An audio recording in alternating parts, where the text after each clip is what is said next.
ভাই রেস্টুরেন্ট কিংবা বাসার জন্য 2D ডিজাইনের স্পেশাল কি কি আছে আপনার কাছে? স্পেশাল এই যে এই একটা 2D ওয়ালপেপার আসছে, দেখতে মনে হয় যে 3D। এটা তো 3D, এটা 2D নাকি? না না না, এটা 3D।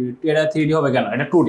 আচ্ছা, এটা 2D। এটা 2D। দেখেন ভিউয়ার্স, অনেকে কিন্তু বাসাবাড়ি বেডরুম, বিশেষ করে মাস্টার বেডে কিন্তু এই টাইপের ডিজাইন করতে চান, একটু গর্জিয়াস। পাশাপাশি অনেকে কিন্তু রেস্টুরেন্টে কিংবা হচ্ছে সেলুন গুলোতে, পার্লার গুলোতে কিন্তু এই টাইপের ডিজাইন করতে চান। অনেকে বলে ভাই ওয়ালপেপারে লাখ টাকা খরচ, আসলে খরচ কিরকম?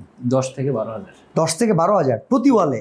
না, প্রতিটা রুমে, প্রতি রুমে 4টা ওয়ালে। ও মাই গড, বলেন কি ভাই, কার্য দিচ্ছে এত কম খরচে? Discount দিচ্ছে। আচ্ছা, এগুলো ওয়াটারপ্রুফ হবে তো? 100% ওয়াটারপ্রুফ। মানুষের আনাগোনা হইলে অনেক সময় কিন্তু ময়লা হয়, ময়লা ক্লিন করা যাবে তো? শ্যাম্পু দিয়ে, ভিজা কাপড় দিয়ে ডলা দিলে উঠে। আর আপনি তো সবসময় একটা কথা বলেন যে এটা দীর্ঘায়িত্ব মোটামুটি রঙের চাইতে 5 গুণ বেশি। 5 গুণ বেশি। মানে রং যদি যায় 3 বছর, এটা যাবে 15 15 বছর। বছর। আমরা 15 বছর গ্যারান্টি দিয়ে দিচ্ছি। আচ্ছা, তো ভাই এটা মোটামুটি আপনি যে ধারণা দিলেন, সারা বাংলাদেশেই কি কাজগুলো আপনারা করে থাকেন? সারা বাংলাদেশে কাজ করে থাকি। এমনকি আমরা যে আমাদের দক্ষ টেকনিশিয়ান আছে তাদের দিয়ে কাজটা করানো হয়। আচ্ছা, এরকম যদি আপনাদের কাছে ক্যাটাগরি দেওয়া হয়, ওয়ালের মেজারমেন্ট বললে টোটাল প্রাইজিং আর 3D কি ডাইমেনশন আপনারা দিতে পারবেন? হ্যাঁ, সাথে সাথে দিয়ে দিতে পারবো। আমাদের মার্কেটিং টিম বসেই থাকে শুধু কাস্টমার সাথে মিটিং করার জন্য। ওকে, তো লাক্সো হোম ডেকোরের তরফ থেকে যদি প্রপার ডেকোর সলিউশন আপনারা নিতে চান ওয়ালে, তাহলে কিন্তু অবশ্যই স্ক্রিনে দেওয়া নাম্বারে যোগাযোগ করে সারা বাংলাদেশ থেকে সার্ভিস নিচে দেওয়া নিতে কল পারেন। নাও বাটনে আপনারা ফোন করে আমাদের সাথে যোগাযোগ করুন।